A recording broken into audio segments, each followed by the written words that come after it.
Metal Gear is cool in the sense that as much as it aspires to create an immersive experience filled with hyper-realistic features, it never compromises the fun factor. The boss fights are a perfect example of this. There's been a long debate over what the best boss fight in the series is. Psycho Mantis, the End, and the boss are usually the names mentioned when this conversation comes up. Psycho Mantis lost his claim to the best fourth wall break in video games when Scarecrow blew us away back in Arkham Asylum. I've made an entire video talking about why the End boss fight sucks, and how there's a better sniper fight in the series. I'll link that video below. As for the boss, she's a vibe, but the inconsistency in the counter move against her CQC charge puts a sour taste in my mouth every time I play. That being said, I do think the best boss fight in the series can be found in Snake Eater, and that boss fight is the Fury.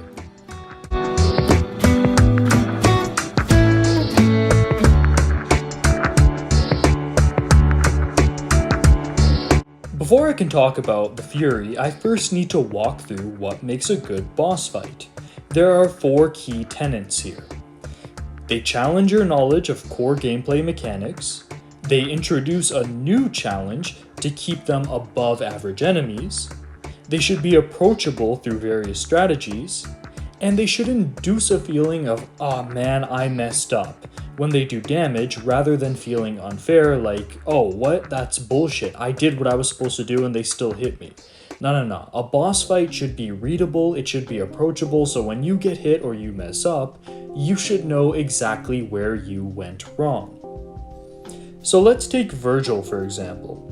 Virgil challenges your knowledge of telegraphs and both offensive and defensive timing. He has moves that are unique to him, that are far more devastating than anything else in the games he's featured in. You can utilize any weapon or move style to defeat him, adding variety in multiple playthroughs. Lastly, if you get your timing right and learn his moves, you can dance all over his ass. But he will kick your ass if you get too greedy with your offensive, taunt too late or too soon, or just lack confidence too much and stay too much on the defense. If you do any of those things, he'll kick your ass. Any of Virgil's boss fights can be held up as elite boss design. But let's get back to Metal Gear.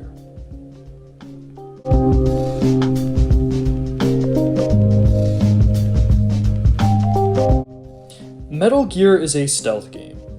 While I can enjoy the combat-oriented fights, I find it underwhelming that so little of these bosses ask you to engage in the core mechanics of the game. This is where Vulcan Raven is special. You can't engage him with the majority of the weapons you rely on. Direct combat is a no-go, and his cone of vision gives him the power of 20/20 sight with peripheral vision. So this becomes a boss fight of sneaking, long-range missiles, and traps. The core mechanics of sneaking, utilizing the Soliton radar, and planning are all needed. The cone of vision and unparalleled firepower put Raven in a class above any other genome soldier. While you can use the Stinger and the Nikita, I enjoy utilizing Claymores and C4 to create traps for him to walk into, and the Soliton gives you all the information you need to remain undetected, making it your fault if you get caught. So boom, he meets all my criteria. He should be the best boss fight, right? Nope. It can take forever to get him into traps. The Gatling gun has an annoying far range, and his AI pathing can be a little erratic. If only there was a boss fight in the series that took the stealth-oriented nature of Vulcan Raven, but smoothed out all the edges.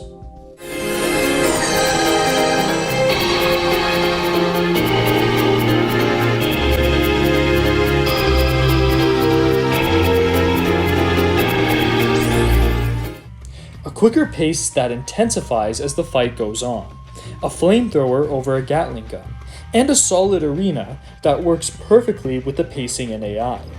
The Fury is the guy that Raven's girlfriend swears is just a friend. I mean, look at that flamethrower. Wait, you know what? Let's take a break and talk about why the flamethrower, or better yet, flamethrower enemies are just perfect.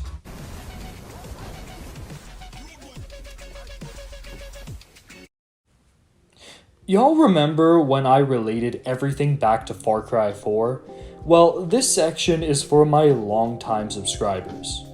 Heavy enemies can be so bullet spongy and just relentlessly hit ya from crazy distances. I hate them.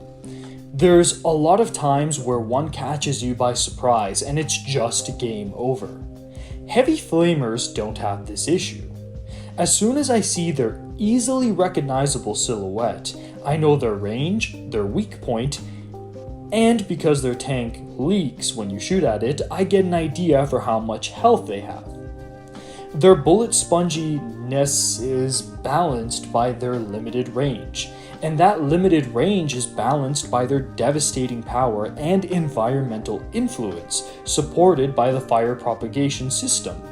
Hell, even their devastating power isn't an instant game over, but instead something that puts you in a weakened state and forces you to retreat, heal, and regroup. They are the perfect tanky enemy. Another great example of why enemy flamethrowers are so fun to fight can be found in the best Nemesis battle in the Resident Evil 3 remake. Again, his range is easily gauged by visual telegraphs in the flames. You get a feel for how weakened he is by the damage on the flame tank on his back. And his ability to light the stage on fire keeps you dancing between offense and defense as he changes the pathways for you to take.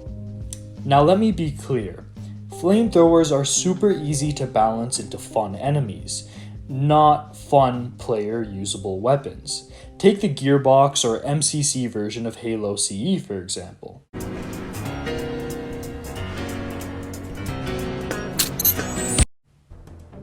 Using the flamethrower leaves you vulnerable to attack, since it takes forever to kill. You can light yourself and friendlies on fire, weakening you guys and making you even more vulnerable to enemies, and it's hard to tell how much damage your enemy is taking. You really have to create special scenarios to make player-usable flamethrowers fun.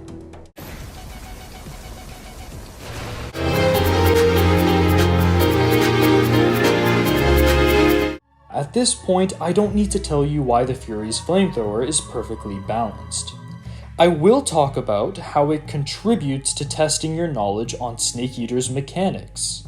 Snake Eater is special because of its survival mechanics, specifically with how it involves your surroundings into the core gameplay loop. The flamethrower plays with light and dark mechanics, which directly tie into the stealth aspects.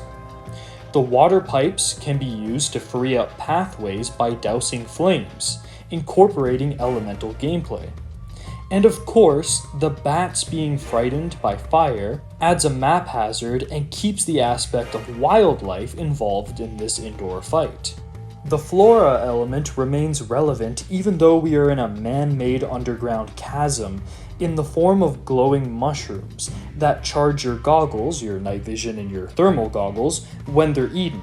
The Fury's ability to fly and shoot flames at such high speeds definitely counts as the introduction of a new challenge. I have to point out the brilliance in the prior Trench section that introduces flamers so that you develop some understanding of what to expect before the fight begins.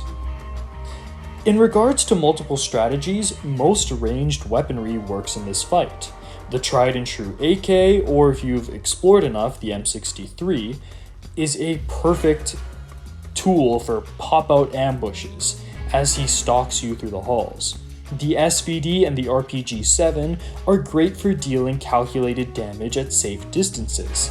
Even the MK22, which is usually a broken god gun, feels balanced here as the Fury's rapid movement and devastating punishment for inaccuracy tend to counter the stop and pop tactic well.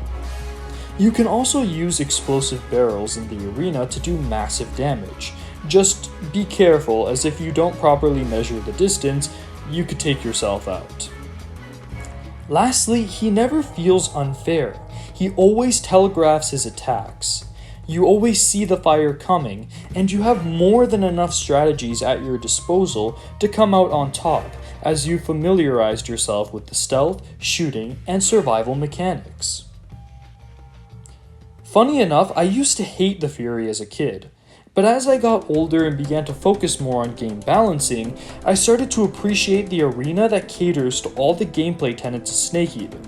The genius of a well-balanced flamethrower boss fight, and by extension flamethrower enemies. And the importance of fair telegraphs. The Fury might not be the most striking in regards to themes or overarching narratives, but when it comes to pure gameplay, the Fury is king. The Fear was a close second, but he's way too easy to choose. That being said, can I get some love for the pain in the comments? Anyways, this has been Pliskin, over and out. This is Solid Snake. Hey, subscribe to Pliskin Boy. God damn it. You heard him.